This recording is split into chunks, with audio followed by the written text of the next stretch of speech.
हर party के लोग आपके बीच में आए।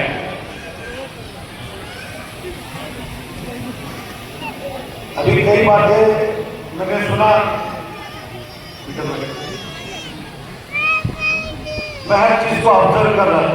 और मैं आपको एक चैलेंज करके बता रहा हूँ, चैलेंज कि इंशाल्लाह ताला यहाँ 99.1% सब वोट आपको मिलेगा, मतलब पुतारी बजा पुतारी में मिलेगा। मैं बोलूँ तो सबके लिए, बोलूँ सबके लिए, हाथ उठा के बोल दो आप, सब लोग हाथ उठा के बोल दो। हमारी बहन भी बोलते, खिड़की में बैठे हुए सारे लोग बोलते, और मेरे बच्चे का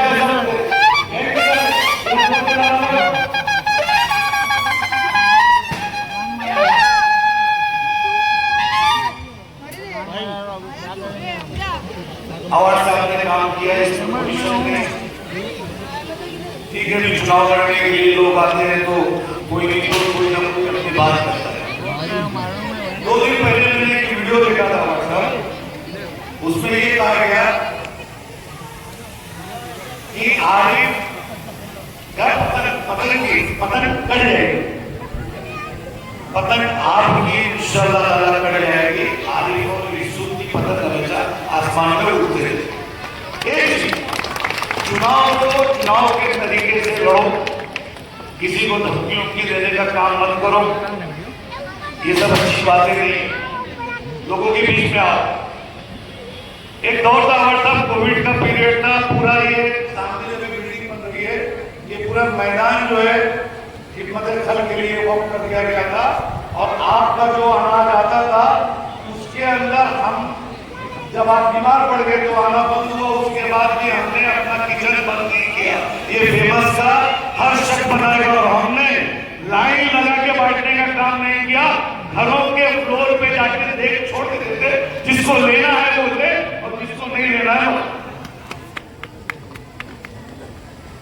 तो यहाँ पर काम हुआ था, पुलिस की कार्रवाई हो गई,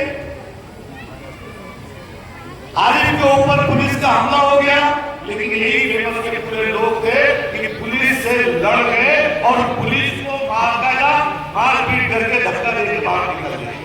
तो जब काम की बात आए तो हम लोग करें, और जब चुनाव लड़ने की बात आए कोई भी आ जाए। मैं आप लोगों से एक ही अपील करने आया हूं कि जिस तरीके से हमने 15 साल से जितेंद्र अवार्ड को असेंबली में भेजा, ठीक है, मैं ये मानता हूं कि खामियां किसमें नहीं है और कहां नहीं होती है। फरिश्ते को छोड़कर हम इंसान हैं, गलतियां हमसे भी होती है, और मैं बड़े खुले तौर पे बोलता हूं कि अगर हमसे कोई गलती हुई है तो आप हमें माफ करें। जिस तरीके से डेवलपमेंट हुआ, काम हुआ है, लोग बोले आजाद हुआ है, अभी काम नहीं हुआ, अभी काम नहीं हुआ। मैं पूछना चाहता हूं कि जब 5 साल हो जाएगा ना, तो सारे काम कॉलेज से लेके हर इमारत खड़ी रहेगी मुमरा की शान।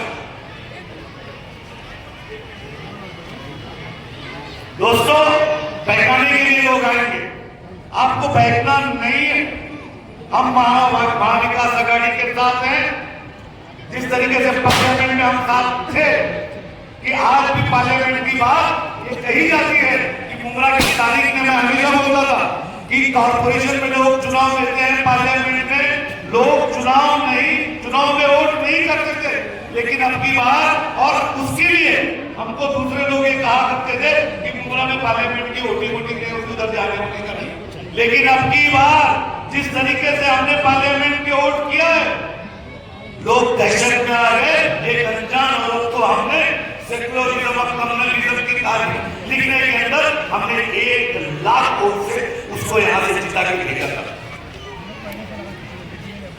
दोस्तों, इसी पेटेंट पे हमको, लोकसभा की पेटेंट पे हमको वोट करना है, और उसी तरीके से वोट करना है जिस तरीके से हमने लोकसभा में किया था, कि बगैर बोले, बगैर कोई कार्यकर्ता, बगैर कोई बिल्डिंग में गए हुए लोग गुस्से का वोट किए थे, और इस बार भी हमको गुस्से का वोट करना है।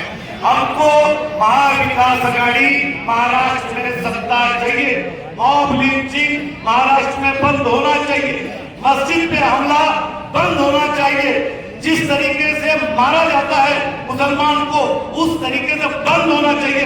कम से कम जब महाविकास आघाड़ी की सरकार आएगी, जो आरिफ को बचाने का काम होगा। और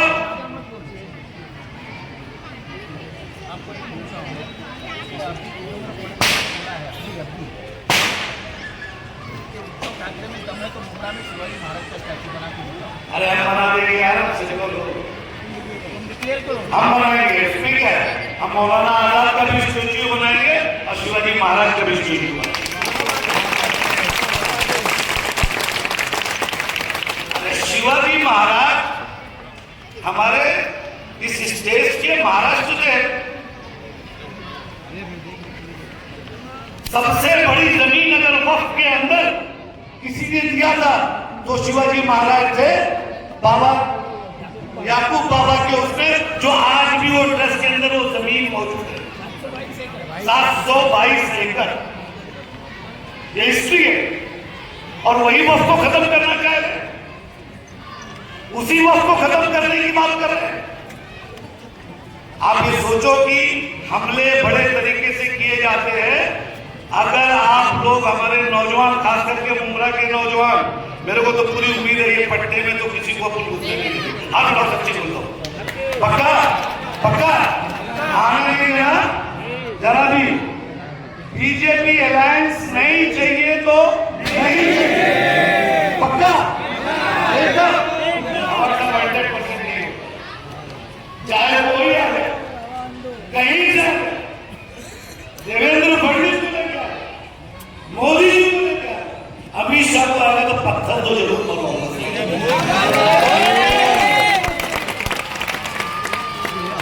अब कसम खा के बोलता हूँ भाई, हम लोग ने अवध साहब के नेतृत्व में काम किया है ना, तो पूरे महाराष्ट्र के अंदर जिस वक्त मुमरा में आरोप लगा था कि 400 धर्मांतरण मुमरा की जमीन से हुआ है, तो सबसे पहला ट्वीट के अंदर अवार्ड का था। और यूपी गवर्नमेंट को नोटिस देने वाला आपका ये छोटा भाई सईद अली अशरफ है, जिसको आज तक जवाब यूपी गवर्नमेंट नहीं दे रही है अवार्ड था। और हमारा वकील डर गया था कि बाबा का यूपी में कुछ भी हो सकता है, बाबा वहां से हो सकता है वकील के ऊपर डकैती का केस, मेरे ऊपर डकैती का केस चल रहा कि हमको उत्तर प्रदेश बुलवा दे। लेकिन मैं वकील को समझाया टेंशन मत लेना, उत्तर प्रदेश तेरा पैतृक गांव है, बाबा के बीच से जाके बोलेंगे इनको पता है। और वो केस है। और जो पोर्टल में लिखा जाता था कि मुमरा के अंदर 400 धर्मांतरण हुआ है, दुनिया के लोग, दुनिया का हिंदू समाज कोई सोचता था कि वाकई मुमरा के अंदर हिंदू बच्चियों को मुसलमान किया जा रहा है, उसके ऊपर उसके पोर्टल पे नहीं आता था। लेकिन जिस दिन मैंने सिविल कोर्ट के अंदर यूपी गवर्नमेंट को पार्टी बनाया और योगी आदित्यनाथ को पार्टी बना के यहाँ पे बुलाने का काम किया, उसी दिन से उसी पोर्टल के नीचे आता है कि यहाँ से नोटिस गई है, अभी तक उत्तर प्रदेश की गवर्नमेंट जवाब देने को तैयार नहीं, हर बार नहीं करती। और सुन लो, जिसने हमारे सरकार को भक्ति भाग्य किया है, इंशाअल्लाह ताला बहुत जल्दी आप लोगों को मालूम, उसके ऊपर भी केस किया। वो पटला नीलेश राणे, उसके ऊपर और गिरी महाराज के ऊपर भी। और बहुत जल्दी आप लोग देखेंगे कि थाना की 1 नंबर कोर्ट के अंदर वो भगवा वस्त्र पहनकर वहां हाजिर होगा और उसको इसी तरीके से कोर्ट में बुलाने का काम करूंगा। महाराष्ट्र का वो भी 5 तारीख थी, 5 तारीख को नहीं आएगा, 10 को आएगा, 10 को नहीं आएगा, 15 को आएगा। और इंशाअल्लाह ताला जब वो आएगा तो सामने से सब खड़ा रहेगा कि आज के बाद किसी भी मुसलमान कभी किसी के धर्म के बारे में नहीं बोलता है, किसी के धर्म के पैगंबर या उनके जो भी बड़े लोग होते हैं उनके बारे में नहीं बोलता है। हम तो राम की इज्जत करने वाले लोग हैं, कृष्ण की इज्जत करने वाले लोग हैं। मुसलमान के धर्म में एक चीज बता दी गई है, लकुम दीनुकुम वलिय दीन, आपका दीन आपको मुबारक, हमारा दीन हमको मुबारक। और हमको मना किया गया है कि किसी भी बड़े धार्मिक आदमी को बुरा मत कहो, क्योंकि जब आप बुरा कहेंगे तो वो भी आपको जवाब में बुरा कहेगा। लेकिन हिंदुस्तान के अंदर जब से भाजपा की सरकार इस मुल्क में आई है, सिर्फ और सिर्फ हिंदू मुस्लिम मुसलमान को इस हिंदुस्तान में कितना जलील कर सकते हैं उतना जलील करने का काम इस मुल्क के अंदर जब से मोदी और ये लोगों की सरकार आई है। आपसे आप हर एक बात और है, लोग बोलते हैं कि हमने पार्लियामेंट में वोट नहीं दिया, उसको भरा दिया। अरे वो 400 पार का जो नारा लगा था ना, तो वो अकेले मुसलमानों ने नहीं उसको भगाया था, इस मुल्क का सेकुलर हिंदू ने उनको वोट नहीं दिया था, तब जाके वो 400 पार नहीं कर पाए और अटक गए। और आलमगीर सरकार आज नहीं तो कर दोस्तों, मैंने कहा कि नामायूसी कुफ्र है, नामायूसी कुफ्र है मेरा।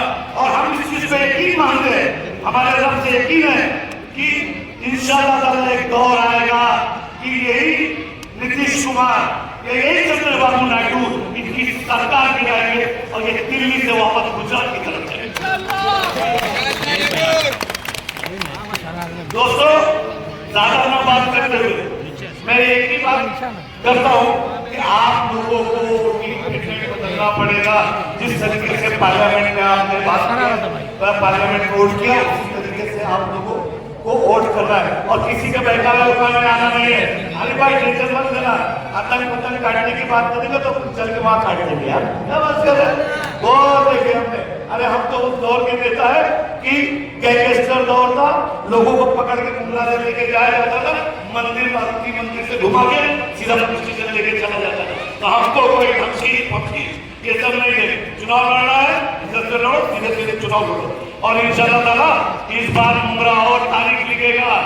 और मैं और सब एक चीज बोल रहा हूँ, आपको मैं रेती बंदर से लेके जीवन राजन मेरी जितना भी वार्ड है वहां तक हम आपको सीट देके भेजेंगे, आगे आप संभालो इंशाअल्लाह ताला। तैयार हो? तैयार करो, आप लोग तैयार हो? तैयार हो? आप लोग सब तैयार हो? हाथ दो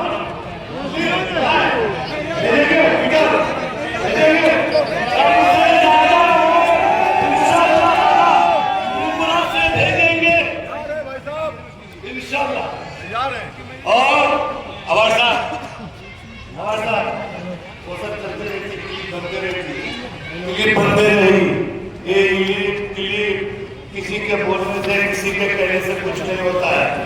हर बड़े आदमी के पीछे कुछ चुस्कियां लग जाती है। मैं गलती बात अल्फाज गलत इस्तेमाल किया, लेकिन ये तारीख गवाह है कि जब सुल्तान सलाउद्दीन अय्यूबी जंग के अंदर मैदान में रहते थे तो सबसे ज्यादा मुनाफिक मुसलमान था और वो उसके सुल्तान सलाउद्दीन अय्यूबी और यहूदी के ऊपर जो अटैक होता था उसके अंदर मुक्त नहीं करते थे। तो ऐसे बहुत से है, उससे कोई लेना देना नहीं है, वो चलता रहेगा।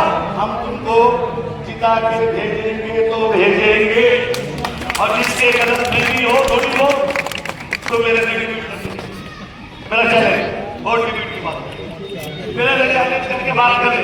हमारी पार्टी की नाराजगी रहेगी, लेकिन जहां अवार्ड साहब को चुन के भेजना है, जमीन भाई को भेजना है और हम इसको भी बनवा कुछ चीजें जो चुनी है इंशाअल्लाह ताला इस सेशन में हम पूरा करेंगे। दोस्तों, अगर मेरे साथ कितने नौजवान रहेंगे ना तो इंशाअल्लाह ताला अपनी एक रैली निकालेंगे बगैर अवार्ड साहब को नहीं रखेंगे। अपन मुमरा से चलेंगे, शानवापुर नगर से आएगा, जमीन भाई अपने कार्यालय से आएंगे और एक रैली जो है हमारी कौसाबाई जंक्शन तक जाएगी आमदार के समर्थन में।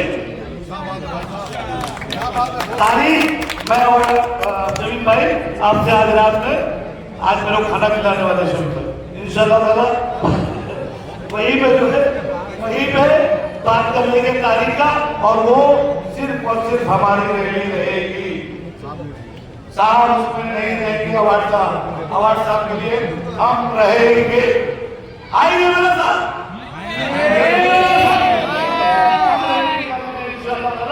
और चलेंगे जरा ऐसा सेल भी हो जाए थोड़ा लोगों में, सही है ना भाई? हम पर अभी लगेंगे इंतजाम करेंगे, हम लगेंगे अभी इंतजाम करी, अभी हम सफर में हैं, घर नहीं पहुंचे।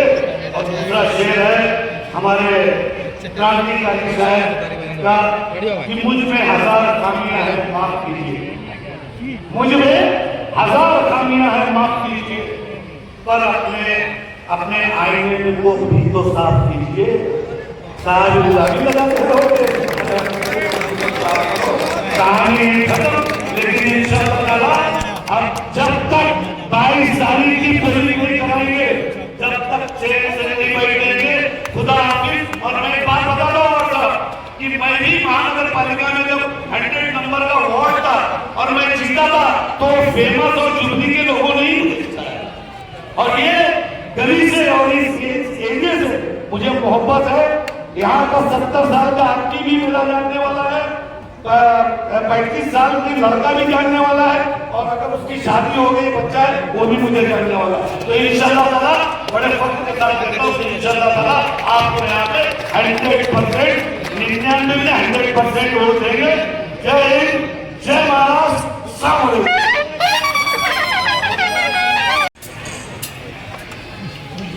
अभी जरा आप शांत हो जाएंगे तो मैं बात कर सकूंगा। जरा भी बातें मत करो, सुनने का तो मुझे शांति से। अगली मीटिंग के लिए शरीफ भाई और शानू भाई आप चले जाओ, मैं आता हूँ पीछे से।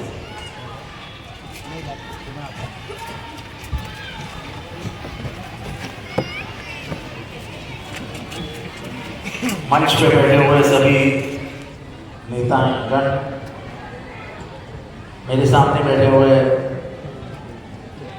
सभी बुजुर्ग, मेरी बहनें और मेरे सब नौजवान दोस्तों, मुझे याद है आरिफ, मैं जब 2009 में आया था तब इधर ही हमने पहले सवाल किया। अरे भाई जरा सुनो ना, तुमको नहीं सुनोगे क्या? हाँ, नहीं सुनेगा तो कान पकड़ लूंगा। तो इधर ही मीटिंग हुई थी और हर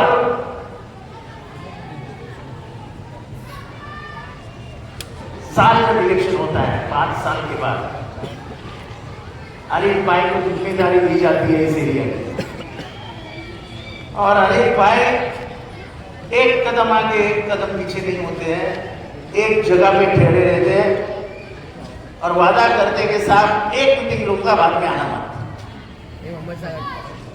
आज मीटिंग हो गई और बड़ी तकड़ी मीटिंग हुई। पतन का एहसान हूँ, उसका शुक्रगुजार हूँ कि उसने मीडिया मीटिंग यहाँ पे करवाई। और मुझे सबसे ज्यादा क्या अच्छा लगा, एक तरफ देश में हिंदू मुसलमानों का माहौल किया जा रहा है।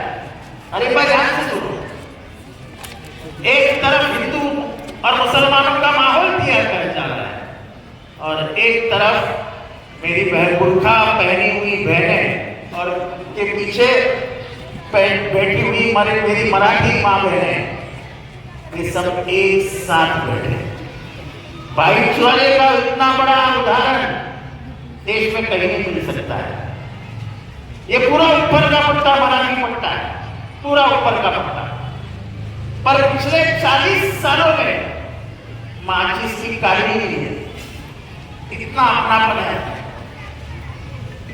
ये भाईचारा हम मिटाना नहीं चाहते, बीजेपी उसको मिटाना चाहती है, पर हमने गांधी जी की सौगंध खाई है कि जो भाईचारा उन्होंने अपने हाथ में दिया है, जब आजादी मिली तब उन्होंने भारत हमारे हाथ में दिया है, हम भारत को नथुराम गोडसे के हाथ में नहीं देंगे।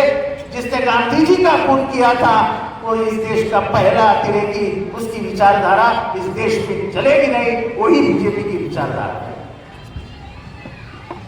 निहत्थे आदमी को मारना ये बीजेपी की पहले से आदत है। संविधान को विरोध करना ये बीजेपी की पुरानी आदत रही। संविधान को आज नहीं बदलना चाहते हो। जब हमें आजादी मिली और 1950 में जब हमने संविधान लाया, तभी संविधान ये नहीं है, हम इसको मानते नहीं हैं, ऐसे कहा था। जिस तिरंगे की आप मोदी बात करते, घर घर तिरंगा, घर घर तिरंगा, घर घर तिरंगा, हमें आज भी याद है कि 1950 में जब ये तिरंगा का को कॉन्स्टिट्यूशनल मान्यता मिली, संविधान के तहत उसको मान्यता मिली। अपना तिरंगा संविधान में भी है, ऐसा ही तिरंगा नहीं लहराता है। संविधान में बाकायदा उसको पास किया है कि तिरंगा कैसा रहेगा, उसका रंग कितना रहेगा, क्या रहेगा, सब संविधान में लिखा है। उस संविधान के तिरंगे को भी आरएसएस ने विरोध किया था। कहा था कि 3 अशुभ आंकड़ा है, हम 3 रंग का सब ये झंडा नहीं स्वीकारते हैं, हमारा झंडा भगवा ही रहेगा। तब हमारे लोगों ने कहा था कि ये देश रंगों में नहीं बटेगा, ये देश एक रहेगा। और आज भी उसी संविधान के कारण हम एक हैं। यहां पे कितने जाति समुदाय के लोग हैं, सबकी भाषाएं अलग हैं।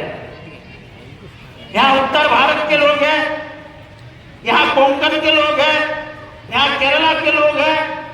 ये हमारे जो बंजारा है, वो बंजारा है, मैं बंजारी, ज्यादा अंतर नहीं है। तो जो घुंघरू पहनते हैं ना, वो बंजारा, सब पीछे बैठे। ये हमारे में और उनमें ज्यादा अंतर नहीं है, लेकिन फिर भी वो बंजारों का सबसे अच्छा मित्र कौन है, उनकी ख्यालात रखने वाला कौन है? अरे पता नहीं। यहाँ जाति भेद और धर्म भेद को गुमराह में कोई स्थान नहीं। ये मैं बोल रहा हूं वो बराबर है। मैं आपसे पूछ रहा हूं, अगर आप जिंदा दिल हो तो बताओ मुझे कि किसी धर्म द्वेष का उदाहरण गुमराह में आपने देखा है? कभी गुमराह में किसी हिंदू भाई को मारा है? किसी मुसलमान को हिंदी भाइयों ने मारा है? तो गुमराह का नाम क्यों बदनाम करते हो? आप जो सुन रहे हो ना, उसके ऊपर मुझे चेहरे पे जवाब दिखना चाहिए, तब बोलने में मजा आती है। वरना मैं बोल रहा हूं और मेरी तरफ आप अंधे के जैसे देख रहे हैं, कोई मजा नहीं आता है। भाषण दो तरफा होना चाहिए। मैं अगर सवाल पूछूं तो आप उसका जवाब भी देना चाहिए। मैं जब बोल रहा हूं कि भाईचारा सबसे ज्यादा इस गली में दिखता है, नीचे मुसलमान रहता है, ऊपर हिंदू रहता है, दररोज वो इधर से आता जाता है, लेकिन उसको डर नहीं लगता है। ये भाईचारा और कहीं नहीं दिखेगा। उसके लिए तो तालियां बजाओ। अब तुम्हारी तारीफ भी कर रहा हूं तो तुम उसके लिए भी तालियां नहीं बजाओगे। जब भाषण सुनते हो ना, तो भाषण की मजा लेने के लिए भाषण करने वालों को आपकी हंसी, आपका गुस्सा दिखना चाहिए। ये कोई कॉमेडी शो नहीं चल रहा है, यहाँ विचारों का आदान प्रदान हो रहा है। एक ऐसी विचारधारा इस देश में है जो हमें आपस में लड़ा रही है। वो विचार घेरा लेने का काम, लाने का काम इस देश में आरएसएस ने किया था। इस विचारधारा को आगे लेके जाने का काम बीजेपी कर रही है कि नहीं? अरे जोर से बोलो ना, अरे जरा मर्द के जैसे आवाज निकालो यार। अरे उनको पूरा लेने का, क्या बोलते ना, हेड ऑन समझते हो ना, कि पूरे अंक पे लेने का काम मैं कर रहा हूं और तुमको आवाज देने में भी और है। ये क्या है?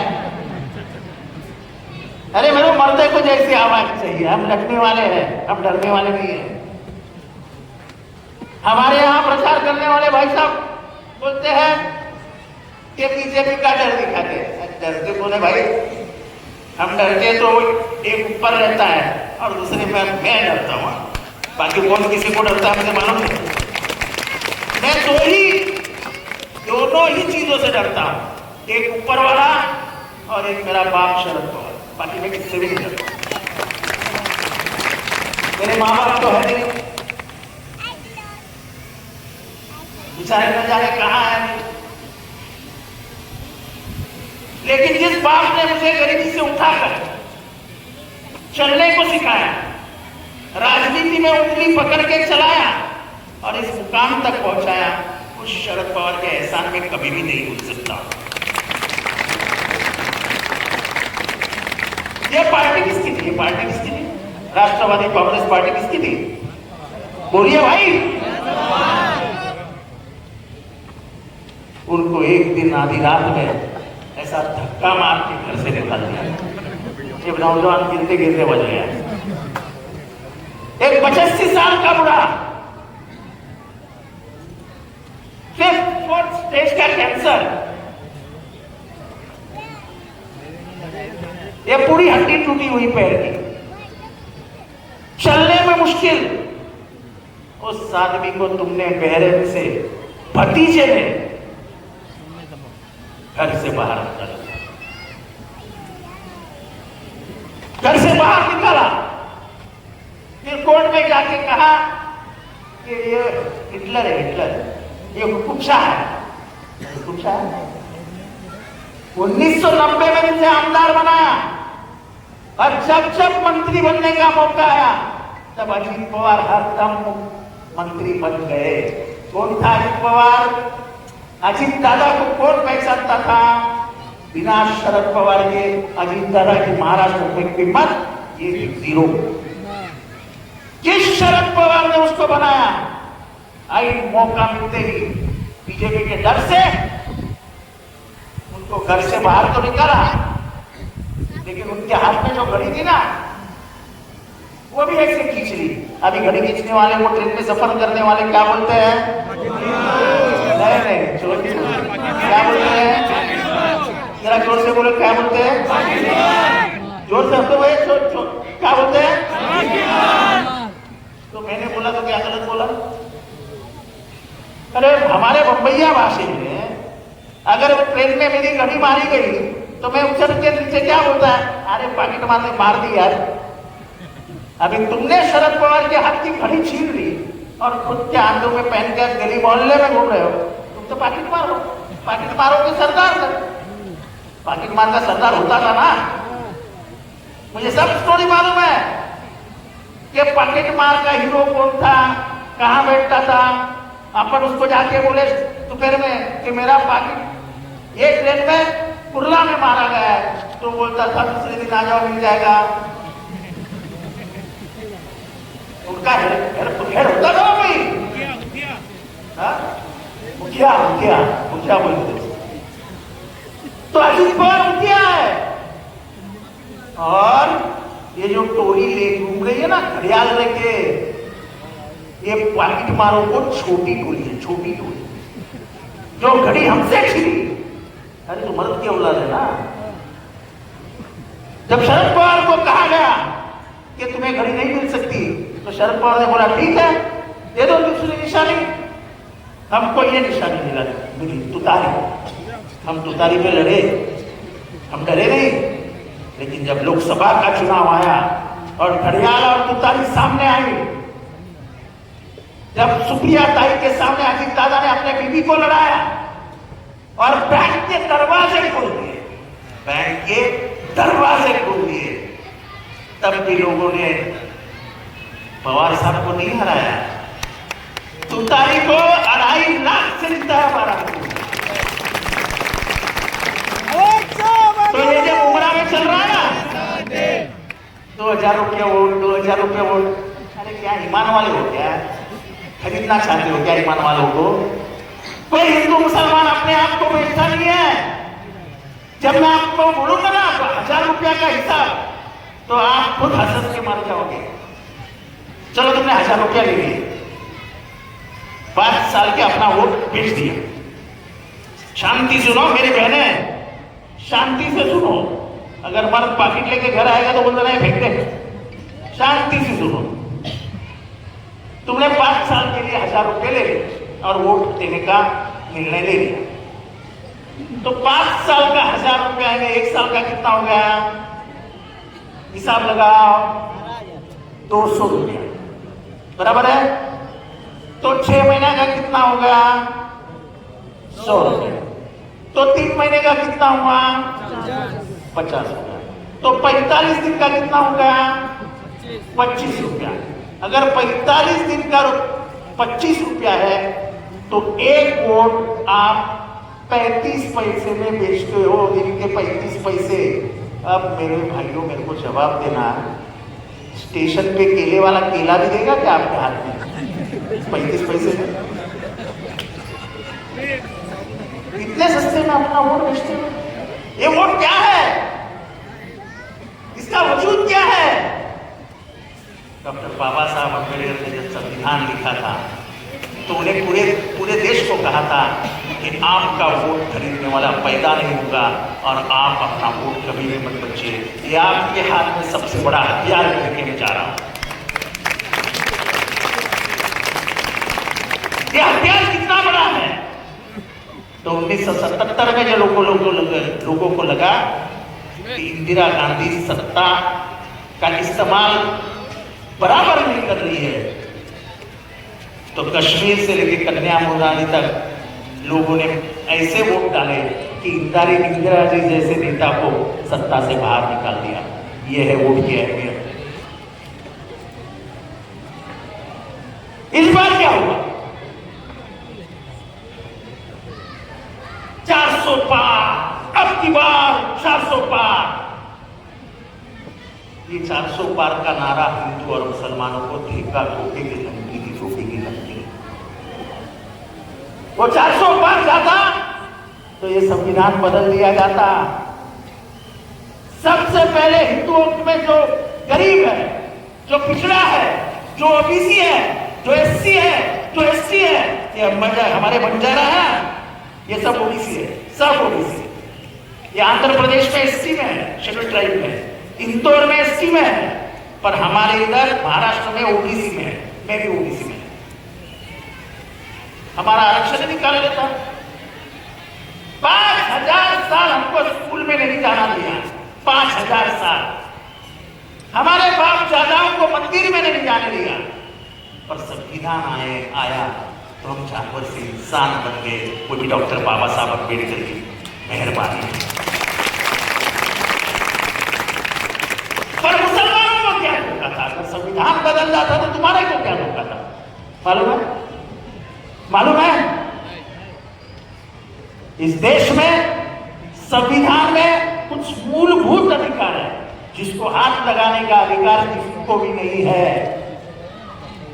संविधान में मूलभूत अधिकार में कहा गया है कि आपको धर्म का स्वातंत्र्य है, राइट टू रिलीजन। मतलब क्या?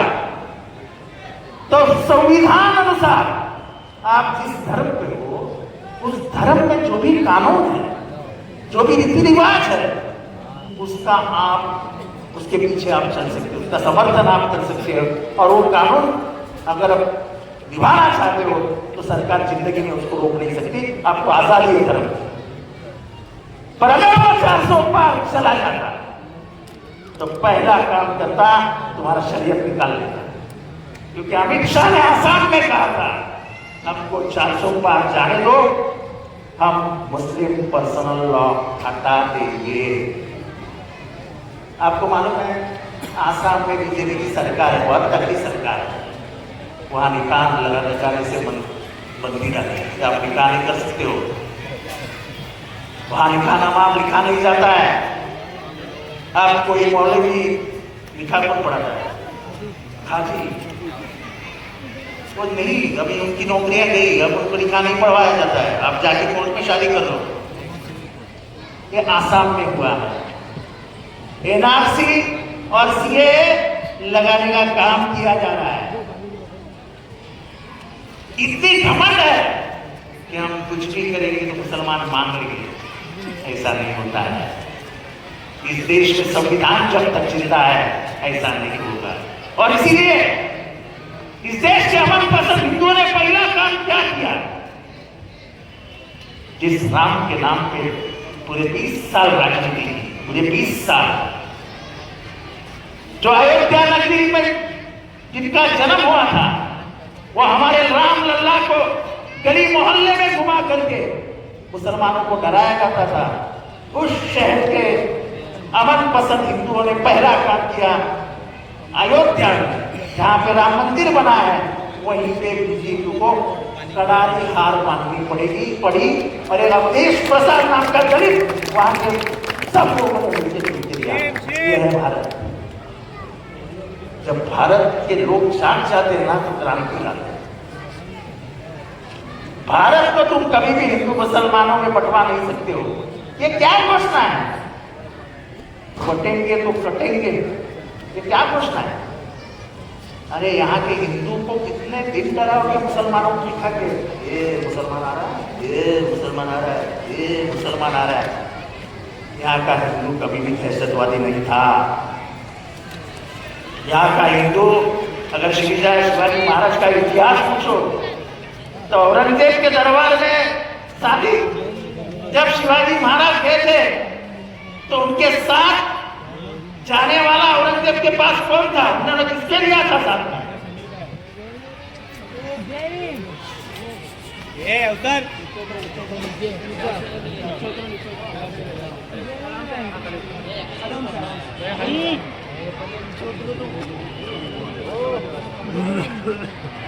चलो नीचे।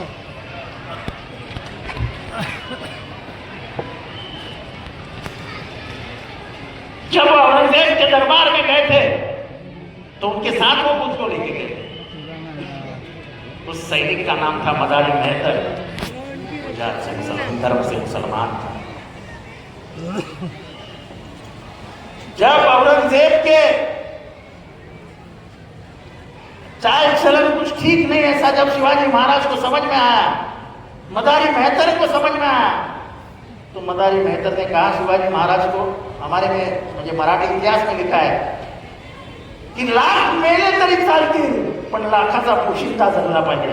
इन्हें लाख लोग मर गए तो चलेंगे, लाखों को जिंदा रहने वाला रखने वाला जिंदा रहना चाहिए। उन्होंने शिवाजी महाराज जिस पे सोए थे कहा कि तुम निकल जाओ, मैं इस पे सो जाता हूँ। वो सो गए, सिराज बार आस्ते से निकल गए। और मदारी जब उन्होंने चद्दर खोली कि शिवाजी महाराज उठ क्यों नहीं रहे, तो पता चला कि शिवाजी महाराज निकल गए और मदारी मेहतर सोया हुआ। आगे मदारी मेहतर का क्या हुआ ये पता नहीं है। ये हिंदू मुसलमानों को शिवाजी महाराज के वक्त का इतिहास है। जो भाई साहब ने कहा शिवाजी महाराज एक ही बाबा के पास जाते थे, एक ही बाबा। एक वो तुकाराम महाराज के पास जाते थे, जो संत थे। रत्नागिरी का कोई है क्या? रत्नागिरी का,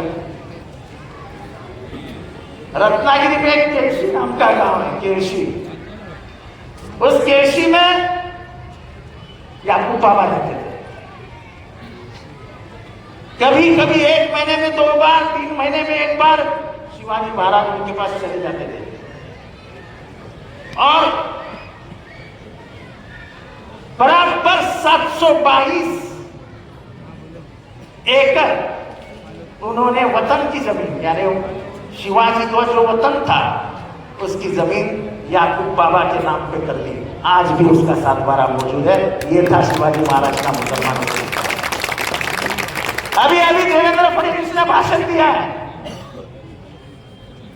कि मुंब्रा में शिवाजी महाराज का पुतला बनाओ। अरे मुंब्रा के एंट्रेंस पे ही शिवाजी महाराज है।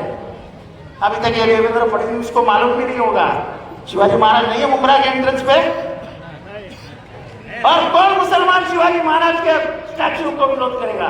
हम सब हिंदू मुसलमान शिवाजी महाराज के स्टैच्यू का समर्थन करते हैं। आप भी हाथ उठा के बताओ। अरे मुसलमान बदल गया है, इसको डर डर के मत जीना सिखाओ। तुमने शिवाजी महाराज का गलत इतिहास बताया। आपको मालूम है जिस आदमी ने ये गलत इतिहास बताया, हमने घूम फिर के इसको उतना सताया कि पूरा महाराष्ट्र उसके विरोध में कर दिया। शिवाजी महाराज कभी भी मुसलमानों के विरोध में नहीं थे। ये तो कुछ लोगों की साजिश थी जो शिवाजी महाराज मुसलमानों के सामने रख के सबसे बड़ा दुश्मन शिवाजी है ऐसा कहा गया। शिवाजी महाराज ने कभी भी हिंदू मुसलमान नहीं किया, कभी भी नहीं किया। और इस महाराष्ट्र की जो विचारधारा है वो विचारधारा शिव फुले शाहू अम्बेडकर की है। फुले साहब ने पहला क्या किया, पहला काम क्या किया? तो ये देश में औरतों को पढ़ाया नहीं जाता था।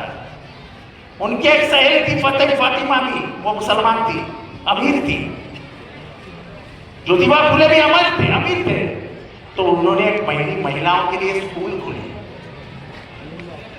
पथराव हुआ उनके घर पे, गोलियों से मारने की धमकी मिली हिंदुओं से, फिर भी हमारी सावित्री माई और फातिमा भी पीछे नहीं हटे। कहा जो करना है कर लो, अब महिलाओं को सिखाएंगे। और उस दिन महिला शिक्षण शुरू हो गया।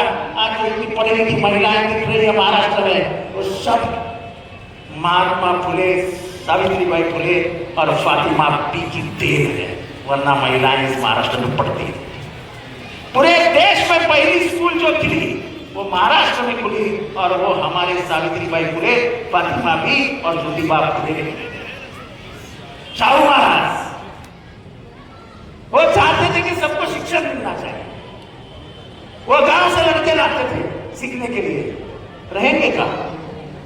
वो पहला राजा था इस देश का जिसने मुसलमानों के लिए हॉस्टल बनाया, जिसने दलितों के लिए हॉस्टल बनाया, जिसने यहाँ के मराठाओं के लिए हॉस्टल बनाया, यहाँ के जैनों के लिए हॉस्टल बनाया, और कोल्हापुर में एक ऐसा माहौल तैयार किया कि कोल्हापुर आज भी शाहू के नाम से पहचाना जाता है, उसके विचारों के नाम से पहचाना जाता है। और डॉक्टर बाबा साहब अम्बेडकर ने कहा क्या? उन्होंने कहा मैं ये संविधान जो बनाया हूं इसमें सोच फुले और शाहू की है, तब ये संविधान में पूरा कर रहा हूं। और उन्हें संविधान बना के भारत को दे दिया। ये विचार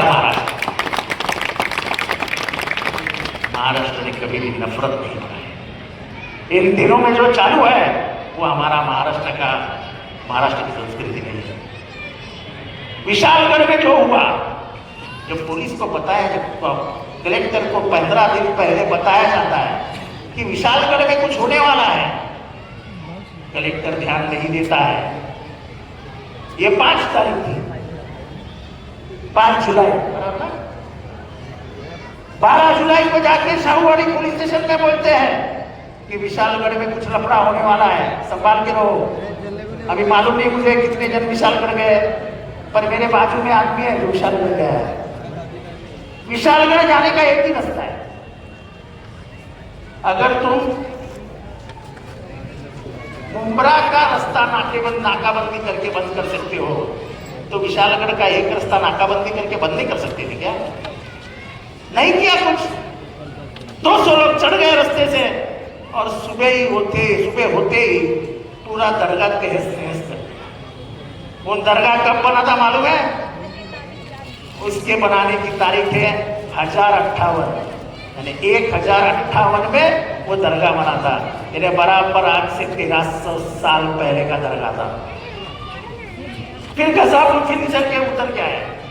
गजापुर नाम का गांव है जहां पे मुश्किल से 10% 15% मुसलमान रहेंगे, लेकिन शिवाजी महाराज के वक्त का गांव। उधर एक अच्छी मस्जिद थी, मस्जिद में घुसे, पूरी मस्जिद तोड़ डाली, कुरान फाड़ डाला। अब आगे की बात सुनो। गांव में घुसे, ना हिंदू का घर देखा ना मुसलमान का घर देखा।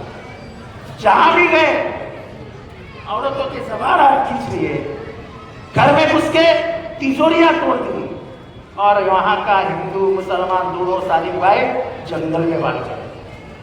डकैत तो कोई गांव, कोई जात, कोई धर्म नहीं होता है। पर मेरा सवाल गवर्नमेंट से यह है कि अभी तक वो बच्चे अरेस्ट क्यों नहीं हुए हैं जिन्होंने दरगाह तोड़ा? अभी भी मस्जिद तोड़ने वाले को अरेस्ट क्यों नहीं किया है? नबी के शान में गुस्ताखी करने वाले कोई गगनगिरी गंगागिरी कोई है? आज छगन भुजबल ने उनको हार पहनाया। क्या किया? हार पहनाया। अजीत पवार उससे चर्चा करते हुए दिखाई देते। फोटो, हम झूठ तो नहीं बोल सकते, आज की दुनिया में सब फोटो आते हैं। अजीत पवार उनको सेकुलर बनाते हैं, सोच मेरी है ऐसे बताते हैं। तो कैबिनेट में मांग क्यों नहीं की कि गंगागिरी महाराज को अरेस्ट करो? सुप्रीम कोर्ट ने कहा है, मैं नहीं कहता हूं, सुप्रीम कोर्ट ने कहा है कि कोई भी धर्म के खिलाफ कोई नफरत का भाषा बोलेगा तो बिना कंप्लेन उसको अरेस्ट कर दो। तो वो गंगागिरी महाराज बाहर क्यों है? क्योंकि उसको बीजेपी का समर्थन है। हमारे मुख्यमंत्री कहते हैं गंगागिरी महाराज के बाल को हाथ नहीं लगाने में, बाल को मत हाथ लगाओ। लेकिन इस देश के कानून को तो मानो। जब देश का कानून कहता है कि उसको अरेस्ट करना चाहिए तब अरेस्ट करो। ये हाजी मलंग दरगाह, वहां पे आता है टी राजा, क्या गंदी बातें करता है, क्या गंदी बातें करता है। शर्म नहीं आती सरकार को? हम उसको अरेस्ट नहीं करने देते। 2 महीने के बाद भाई साहब पड़गा के लोगों ने मेरे को फोन किया कि साहब गंगा तो क्या वो टी राजा आने वाला है। मैंने जाके कमिश्नर से मुलाकात की, मतलब साहब माहौल क्यों खराब है? आपको मालूम है पड़गा भिवंडी से कितना नजदीक है, क्यों क्या चाहते हो क्या? तब जाके पुलिस ने बताया कि हम उसको परमिशन नहीं देंगे। जिसने परमिशन मांगी थी उनको बुला के बोला हम उस एरिया में टी राजा को आने नहीं देंगे। इस देश में जब भी अत्याचार और अनाचार होता है तो सवाल पूछने वाला आदमी आके खड़ा होना होता है। और मेरी आदत है जहां भी कहीं अत्याचार होता है जितेंद्र रावण पहला सवाल। ये जब भाई साहब धर्मांतरण का पूछ रहे थे तो मैं पहला आदमी था जाके पुलिस स्टेशन में पूछा, मुझे एक बताओ यार इसका धर्मांतरण हुआ है एक आदमी, तो फिर तुम जो 56 लोगों की यादें निकाले हो और उत्तर प्रदेश के लोग बोल रहे हैं कि 56 लोगों ने 400 लोगों का धर्मांतरण किया है, उनको अरेस्ट करना पड़ेगा। 56 लड़के, मैं बोला एक दिखाओ धर्मांतरित किया हुआ। जब उन्होंने मेरे हलचल देख रहे हैं तो बोले उनको समझ में आया कि ये हाथ के बाहर निकल जाएगा मुद्दा। चुपचाप 12 घंटे में प्रेस रिलीज निकाली, प्रेस कॉन्फ्रेंस की और कहा उमरा में एक भी धर्मांतरण नहीं हुआ। जो 3 बच्चे पकड़े थे ये गवाह है। हमने चुपचाप पुलिस को संदेशा भेजा कि ये बंद करो, मुमरा का माहौल खराब मत करो। चुपचाप रात को शाम को किसी को भी बोला नहीं, किसी ने सुना नहीं, बच्चों को पुलिस स्टेशन के बाहर छोड़। आपको एक ऐसा नुमाइंदा चाहिए कि जहां भी अत्याचार होगा अनाचार होगा खड़े होकर सवाल पूछेगा। मुंबरा में क्या हालात है? 2009 के पहले भाई साहब कितने बार पुलिस आती थी? गुलशन कुमार का मर्डर हुआ, आरोपी किधर से थे? मुंबरा, कोई संबंध नहीं। सबसे बड़ी बात, मुंबरा में 4 कश्मीरी पकड़े गए, बेचारे वॉचमैन थे, वॉचमैन। ये मुझे क्यों मालूम है? तो उस वक्त का कमिश्नर मेरा बहुत खास दोस्त था, शंगारी। मैंने शंगारी साहब ये क्या है? वो बेचारे वॉचमैन 1200 पगार भी दी होंगी और तुम उनको बमकान में लेके जा रहे? बोले अतिरेकी है, वफा मुझे नहीं मालूम था। तो बोले नहीं जितेंद्र तो समझता नहीं, ये सब करना पड़ता है, आईपी की इंफॉर्मेशन है, ये बड़ा नाटक होता है। ये आप में भी कुछ ऐसे चलता है, आईपी ने बोला है, क्या बात आईपी क्या बोलते हैं? वाले या वो हमेशा आईपी की नहीं, सवाल ऐसा है, मैं आपको बताता हूँ मुझे गम किसका है। वो 4 लोगों को पकड़ा जो बेगुनाह थे। मैं पहले दिन से बोल रहा था कि वे बेगुनाह थे। 17 साल के बाद जेल से बाहर आए जब कोर्ट ने कहा इनके ऊपर गुनाह साबित नहीं होता है। 17 साल में उनके वीडियो का क्या हुआ होगा? 17 साल में उनसे संसार का क्या हुआ होगा? उनके बेटी बच्चे जो भी होते होंगे उनके माँ बाप क्या हुआ होगा? सरकार को कोई लाज शर्म है तो नहीं? मुसलमानों को अंडर डालना तो सरकार के बाएं हाथ का खेल है, डाल दिया। अब इसके बारे में बात करो, हमारे जैसे नेता जब बात करते हैं तो सीबीआई, ईडी, इनकम टैक्स सब पीछे लग जाते हैं, सब पीछे लग जाते हैं। इतना डर का माहौल इस देश में है कि किसी से भी पूछो, किसी से भी, एक भी आदमी सीधे मोबाइल से नहीं बात करता है। फोन लगाओ और कुछ बोलो, अरे वो गवर्नमेंट, अरे फोन मत करो, फोन मत करो, व्हाट्सएप पे करो, व्हाट्सएप। क्यों? क्योंकि हम आजादी खो दी है, हमारी आजादी छीन ली है। हमको ये पता नहीं चल रहा है कि हम क्या खोने जा रहे हैं। हम खोने जा रहे हैं हमारी आजादी, जो हमें बहुत सभ्यता के साथ गांधी नेहरू ने हमारे हाथ में बिना लड़े हुए हमने आजादी पाई है। हमको क्या मालूम अंग्रेजों का दौर क्या था, लेकिन उस अंग्रेजों से लड़के बिना हथियार के ये आजादी हमको गांधी जी ने दी, जो उसको गोलियां मारी।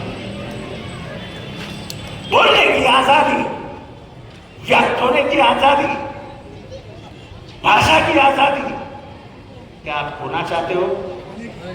खाने की आजादी क्या खोना चाहते हो? अरे हमारे दस्तरखान पे क्या है? अरे तुम्हारे बाप को क्या कर देगा यार, लेकिन हमारे दस्तरखान पे घुस जाएगा। आज जो डीजी ट्रांसफर हुई भाई साहब, उसका इतिहास क्या है? इसका इतिहास मालूम है? 2019 में जितने भी ऑपोजिशन के बड़े नेता थे, उनके सबके फोन टैप कर दी थी, सबके फोन। इजराइल में से बीजेपी सरकार ने एक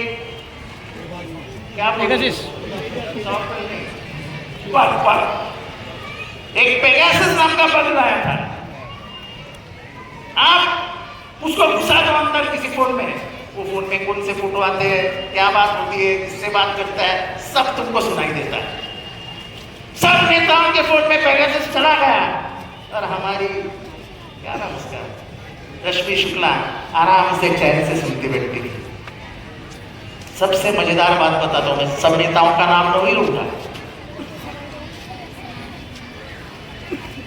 कांग्रेस के एक बड़े नेता है नाना पटोले, उनका नाम रश्मि शुक्ला ने रख दिया अहमद शेख और बताया कि ये स्मगलर है, स्मगलर।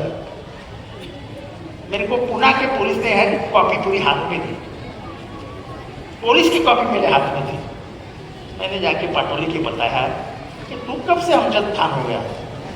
तो उसने पेपर देखा, तो तेरा तो फोन टैप हो रहा है, ये अमजद खान के आगे तेरा नंबर लिखा है। ऐसी थी रश्मि शुक्ला। हमने जब चुनाव जाहिर हो गए तो जाके चुनाव आयोग से कहा कि आपने रश्मि शुक्ला को क्यों रखा है, वो तो रिटायर हो गई। तो चुनाव आयोग हमसे कहता है कि हमारे हाथ में नहीं है, सरकार के हाथ में है। तो हमने बोला भाई बंगाल का जो डीजी था, जब बीजेपी ने कंप्लेंट की तो आपने बिना पूछे ममता से उसकी रवानगी कर दी, बाहर कर दिया। तो महाराष्ट्र में क्या है? बोले नहीं, महाराष्ट्र अलग राज्य है, हम उसमें इंटरफेयर नहीं करेंगे, ये गवर्नमेंट का अधिकार है। अब सवाल ये पैदा होता है कि कल उसकी ट्रांसफर क्यों की? जब तुमको अधिकार ही नहीं था तो कल इलेक्शन कमिश्नर ने किस वजह से उसकी ट्रांसफर की? आज संजय वर्मा आ गए। ये सरकार बड़ी दोगली है, वो चलती है कोर्ट के सहारे और सब जितने भी संविधान ने बनाए हुए संस्थाएं हैं उसको अपना गुलाम बना के रख दिया है। इस देश की जो गणतंत्र है वो खत्म करने का इरादा इस सरकार का है और इससे हमको बचना पड़ेगा। मणियार चाचा, बड़ा एक बूढ़ा आदमी ट्रेन से जा रहा है, नौजवान उसका रवा खोल देते हैं, फिर उसको पीटते हैं। अरे तुमको किसने अधिकार दिया भाई? ये एक बूढ़े आदमी को फाइट था, पूरा मैं पुलिस स्टेशन पहुंचा, यहाँ के रफीक कामदार ने मुझे वो जब बताया कि ऐसा लफड़ा हो गया, तुम जाओ तो समझ में आएगा। मैं गया तो इंस्पेक्टर बोलती उनका जामीन हो गया। मैं बोला उनका जामीन हो गया? कैसे हुआ? बोले हो गया, कोर्ट ने दे दिया। मैंने मेरे वकील को फोन लगाया, तो बोलते धाराएं ये केस होनी चाहिए, इसको जामीन नहीं है, इसको जामीन नहीं है। जब तो दूसरे दिन उन्होंने वो कलम डाले, कोर्ट में पेश किया, कोर्ट ने उनका दिया हुआ जामीन रद्द कर दिया और मुझे बहुत खुशी है कि आज भी वो जेल में है। लेकिन हाई कोर्ट में एक पोस्ट ऑफ कॉल केस लड़ रहा है, मालूम है आपको? यही आपके इधर आसपास रहने वाला जीवन बाग का एक लड़का है, जजील नौरंगी। वो बिना पैसे की हाई कोर्ट में ये केस लड़ रहा है चाचा के लिए और आज भी वो जेल में है। तो हमको गांधी जी के विचार, ये सेक्युलर देश अगर बचाना है तो पहले महाराष्ट्र को बचाना पड़ेगा। और महाराष्ट्र को क्यों जिताना है? तो महाराष्ट्र में महाविकास आघाड़ी जीतेगी और सरकार 60 दिन में मोदी की गिर जाएगी। वजह पूछो क्यों? जिस दिन हमने महाराष्ट्र जीता उस दिन चंद्रबाबू नायडू की और नीतीश कुमार के पैर कांपने लगे। वक्फ की जमीनें लेने से वक्त नीतीश कुमार ने और चंद्रबाबू ने विरोध कर दिया था कि हम इस कानून का समर्थन नहीं कर सकते, ये कानून गलत है। वक्फ का जो जमीनें हैं वो अल्लाह के नाम से अमीर मुसलमानों ने, सुल्तानों ने, नवाबों ने दी जमीन है, हमारा कोई अधिकार नहीं उस पर। तब जाके बीजेपी ने पलटी मारी। अभी आप बताओ, राफेल में करोड़ों रुपए खाए थे तो हमें चिल्ला के बोल रहे थे जेपीसी लगाओ, लगाई जेपीसी। तो हमको हमारा वक्त बचाना है, हमको पर्सनल लॉ बचाना है, मुस्लिम पर्सनल लॉ, हमको महाराष्ट्र बचाना है, हमको बेरोजगारी खत्म करनी है, हमको महंगाई से बचना है और इन सब चीजों के लिए महाविकास आघाड़ी को जिताना है। और ये झगड़ियाल घूम रहा है, उसका लीडर अजित पवार नहीं है, चाबी अमित शाह के हाथ में है।